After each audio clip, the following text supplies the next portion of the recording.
Je m'étais demandé sur quoi je pouvais m'arrêter ce matin entre Noël et le jour de l'an.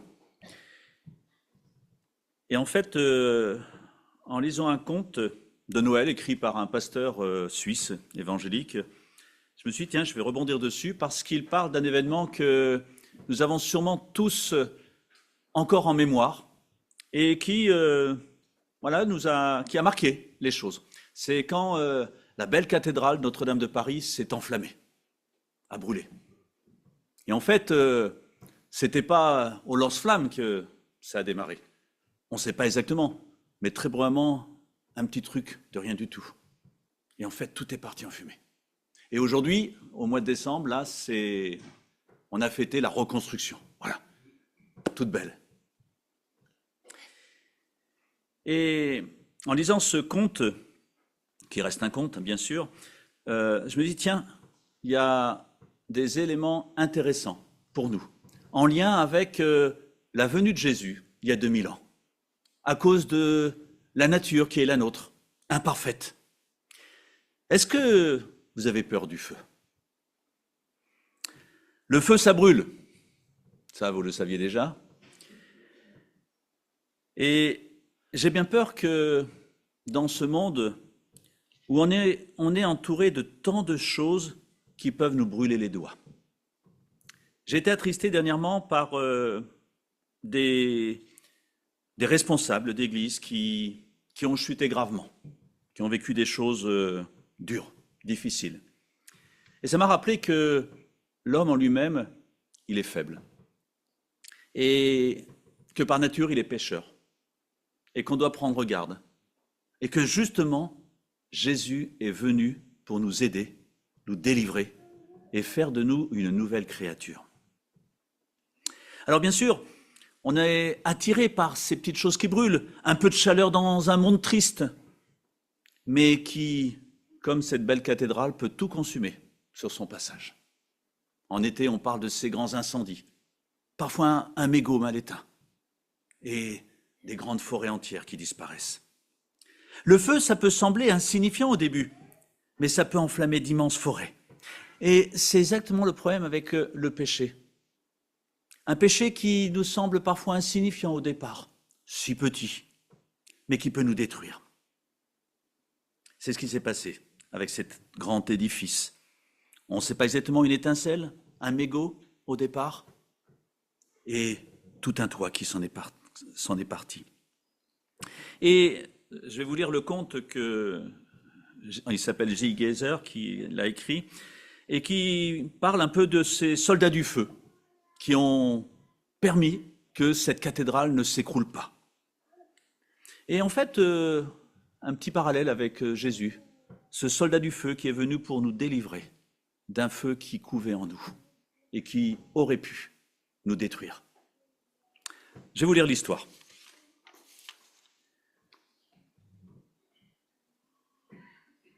Quand j'ai vu les flammes depuis le camion, je me suis dit, si on n'est pas dessus très rapidement, c'est plié. Sur les lieux, on s'est engagé par la petite porte. Pour attaquer le feu, on a pris les escaliers pour arriver au plus près possible des flammes. C'était le 15 avril 2019. Il était 19h. C'est comme ça qu'il a commencé son propos, mon soldat du feu. Moi, j'étais une jeune journaliste. C'était mon premier boulot. On s'était donné rendez-vous à la taverne d'Esmeralda qui fait le coin entre la rue des Bernardins et le quai de la Tournelle.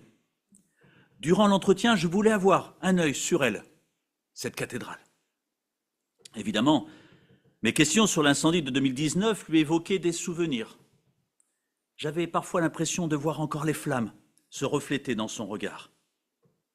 J'ai apprécié l'entendre me parler de ces quelques heures profondément gravées dans sa mémoire, me parler de ce moment comme d'un combat, difficile à mener, où rien n'est véritablement joué.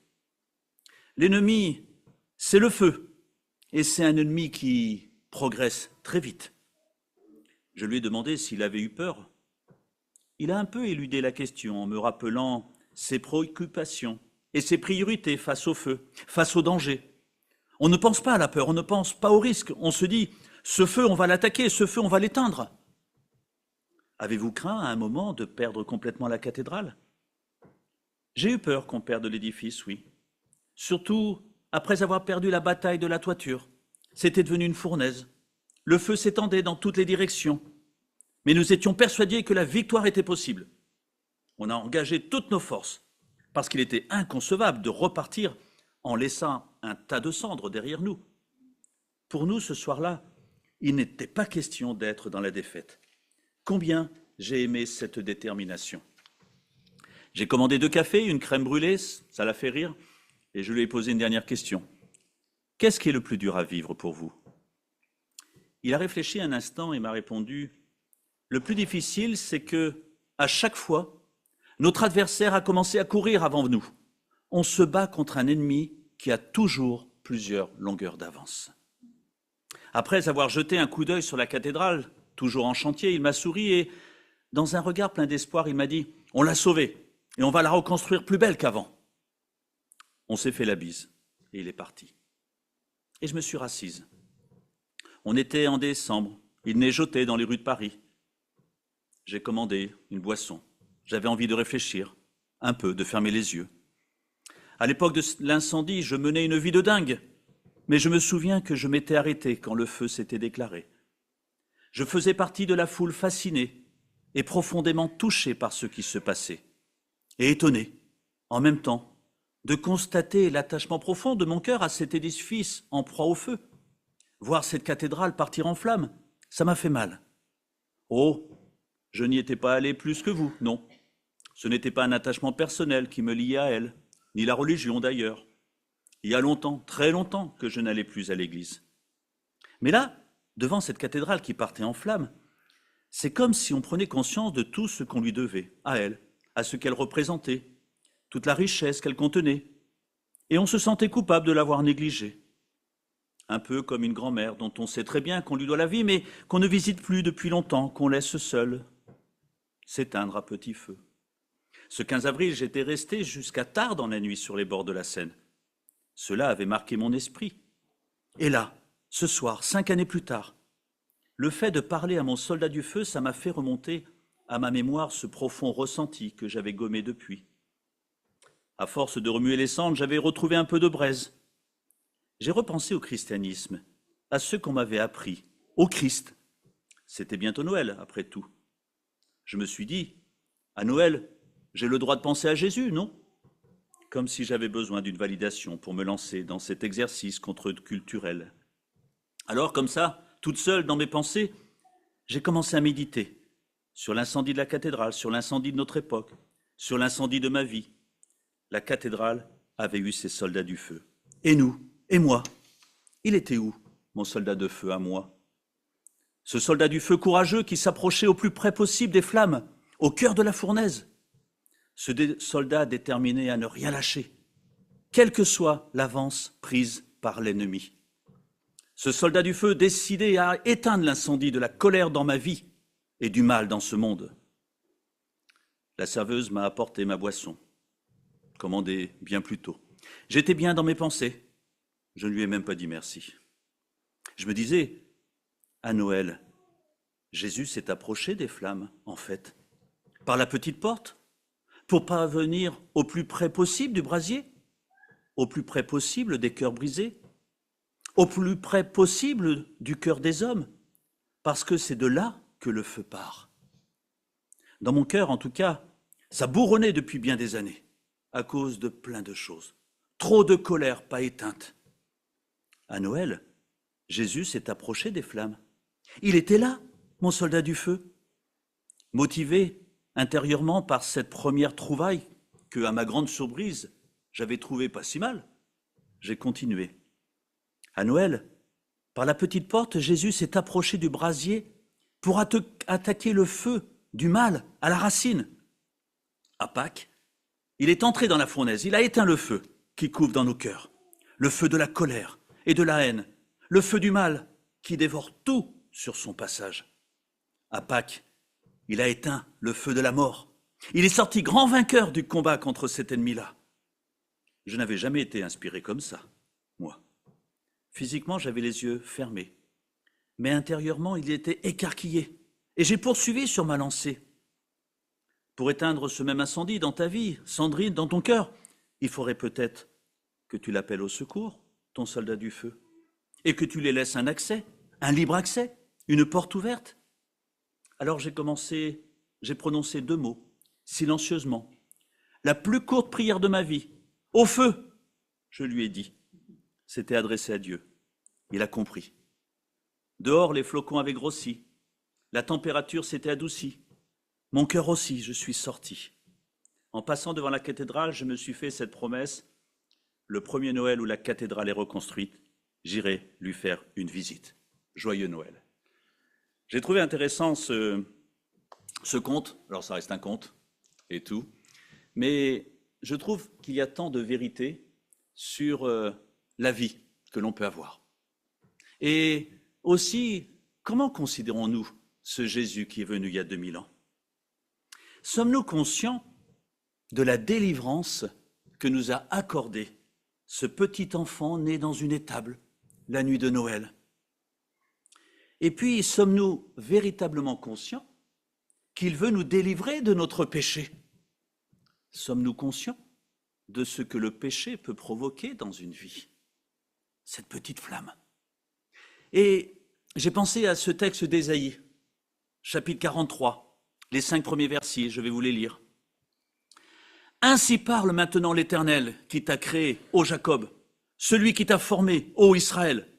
Sois sans crainte, car je t'ai racheté.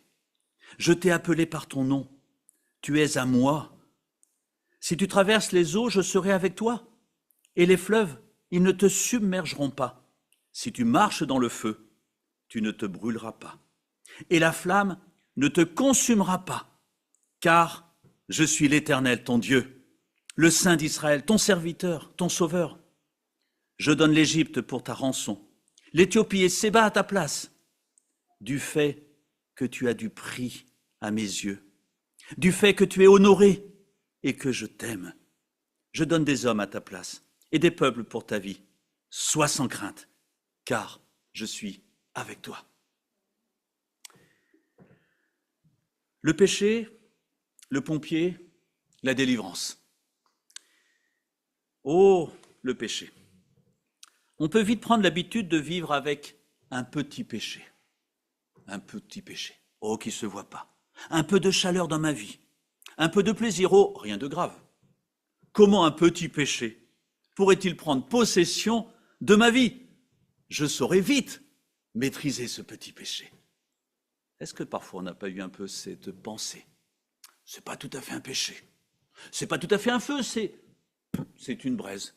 Une allumette, oui, elle est encore un peu rouge. Oh, ok. Oui, le mégot n'est pas tout à fait éteint, mais ce n'est rien du tout.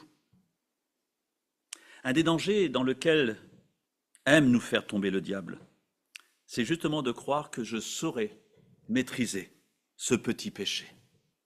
Cette petite flamme invisible aux yeux des autres, comme un mégot, une allumette à peine rougissante, qui produit une petite étincelle dans ma vie, mais qui va allumer un grand danger, bien plus grand. Le feu sournoisement invisible dans mon cœur prend progressivement le dessus et enflamme tout mon être. Les allumettes, ces départs de feu ont pour nom, j'ai pris une liste parmi d'autres dans la Bible, Galates chapitre 5, l'adultère, l'immoralité sexuelle, l'impureté, la débauche, l'idolâtrie, la magie, les haines, les querelles, les jalousies, les colères, les rivalités, les divisions, les sectes, l'envie, les meurtres, l'ivrognerie, les excès de table et les choses semblables. On peut tous mettre quelque chose. Quand les flammes apparaissent, alors je me rends compte que je n'arrive plus à maîtriser ce feu que la Bible appelle péché, mais je suis perdu. Et je reprends des phrases qui étaient dans ce conte. L'ennemi, c'est le feu et c'est un ennemi qui progresse très vite. Un combat difficile. Et le plus difficile, c'est que à chaque fois notre adversaire a commencé à courir avant nous. On se bat contre un ennemi qui a toujours plusieurs longueurs d'avance. Mais voilà, Jésus est venu, ce pompier, et qui va dire, on l'a sauvée, et on va la reconstruire plus belle qu'avant. N'est-ce pas ce que Dieu veut faire aussi dans nos vies? Reconstruire quelque chose de beau dans nos vies.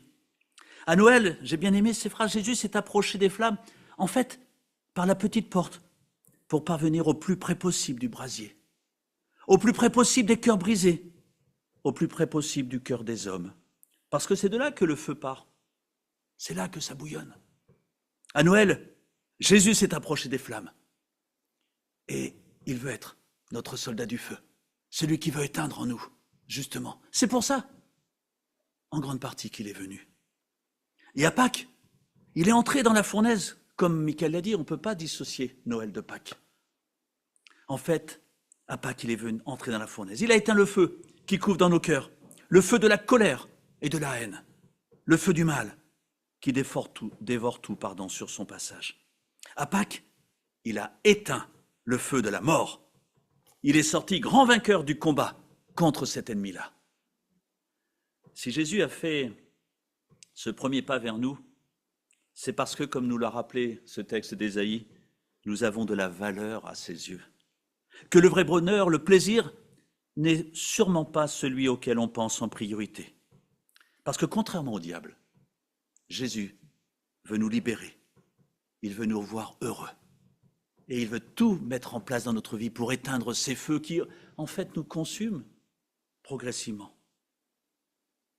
Comme nous le rappelle le premier épître de Pierre, chapitre 2, verset 3, est-ce que vous avez goûté à ce que le Seigneur est bon? Est-ce que vous avez goûté à ça? Oh, je suis sûr que, comme moi, vous avez sûrement goûté de bons repas, des bons chocolats, des bonnes bûches de Noël. Et je ne parlerai pas du liquide qu'on met dans les verres. Mais est-ce qu'on a goûté à ce que le Seigneur est bon, ce qu'il est venu faire il y a 2000 ans? Jésus, un pompier, il veut éteindre ce feu qui est en nous pour ne plus qu'on se détruise. Et en plus, avec le désir de reconstruire quelque chose de beau dans ma vie, l'espérance dont nous a parlé Michael. L'espérance et la foi. Oui, voilà ce qu'est le message de Noël. En venant dans le monde le plus humblement possible, il nous montre qu'il n'était pas venu pour lui-même, mais qu'il était venu pour nous, pour moi. Oh, il est venu pour moi. Dieu, le Fils de Dieu. Alors Noël, la délivrance. Noël, c'est la venue de l'Éternel, de Dieu, le Saint d'Israël, notre Sauveur. Noël, c'est le pas vers moi de celui qui me dit « Je suis venu parce que tu as de la valeur à mes yeux. Tu as de l'importance et je t'aime. » Noël, c'est ce salut qui me délivre des flammes du péché, qui me délivre de mes mauvais désirs. Noël, c'est l'espérance d'une reconstruction de ma personne. Noël, c'est « N'aie pas peur, car je suis moi-même avec toi. » Alors pour terminer, joyeux Noël. Jésus est venu parce qu'il nous aime et pour éteindre ce qui risquait de nous consumer. Et il est en train de reconstruire. Gloire à Dieu, quelle belle espérance. Je vous propose d'enchaîner avec le repas du Seigneur. Parce que ce repas, il nous rappelle un peu tout ce qu'on vient de voir. Il est mort sur la croix pour justement éteindre ce feu du péché qui nous consume. Bien sûr, soyons sur nos gardes. La Bible nous dit, prends garde de ne pas tomber parce que le diable peut très vite nous faire rappeler que c'est peut-être pas si grave. Non, la moindre étincelle peut faire de grands dégâts dans une vie. Et Jésus est venu justement comme un pompier pour éteindre ces feux, pour reconstruire. Et on est dans une famille où on peut se porter les uns les autres. C'est pour ça que nous prenons aussi ce pain et ce vin ensemble. Nous rappeler aussi de cette alliance qu'il a écrite pour nous. Lui, il a mis sa signature. Mettons notre signature aussi, parce que c'est une alliance qui est extraordinaire, merveilleuse. Et les autres verront, oh, pas qu'une cathédrale avec des murs qui ne bougent pas, mais le temple de Dieu, il a quelque chose que j'ai envie. Il est heureux et il a une espérance. Et dans ce monde d'aujourd'hui, ça a de la valeur. Ça, c'est important. J'invite donc tous ceux qui ont reconnu Jésus comme celui qui est venu il y a 2000 ans, dans une vie, pour éteindre le péché, de la colère, du mal en moi, et qui veut reconstruire ce qui a pu être abîmé. Oh, parfois, ça prend un peu du temps. Ça a pris un peu de temps pour la cathédrale. Mais il va aller jusqu'au bout, parce que son amour, c'est du réel. Voilà, donc j'invite tous ceux qui ont accepté ce Jésus comme leur sauveur, comme leur Seigneur, à partager ce pain comme Seigneur, je te dois cela. Il y a 2000 ans, tu as été jusqu'au bout sur la croix. Et si vous n'avez pas encore pris de décision, c'est peut-être l'occasion de dire, mais tu peux être aussi pour moi ce soldat du feu dans ma vie, qui consume tellement de choses. J'ai envie de vivre autre chose, j'ai envie d'avoir une espérance. Et Dieu ne rejette jamais celui qui s'approche de lui. Quel privilège nous avons. Alors je vais demander à Mickaël de venir, on va prier et partager ce repas du Seigneur en reconnaissance de ce merveilleux cadeau qu'il nous a fait. Et Seigneur, merci pour ce symbole, ce mémorial, ce geste que tu nous permets de faire, pour qu'on puisse se souvenir de ce geste extraordinaire que tu as fait. Tu as accompli jusqu'au bout. Seigneur, merci pour la vie que tu as donnée, pour que nous, on puisse avoir accès au cœur. Merci pour le sang qui a coulé et qui nous purifie et qui nous permet d'être vus sans péché. Ce feu qui a été. Amen. Merci Seigneur d'avoir été jusqu'au bout sur la croix. Merci de nous avoir tant aimés qu'aujourd'hui, Seigneur, nous avons cette espérance dans nos vies. Alors Seigneur, oui, garde-nous de nous approcher trop près de quelques flammes ou de quelques braises. Et Seigneur, éteins ce qui en nous risque de nous détruire.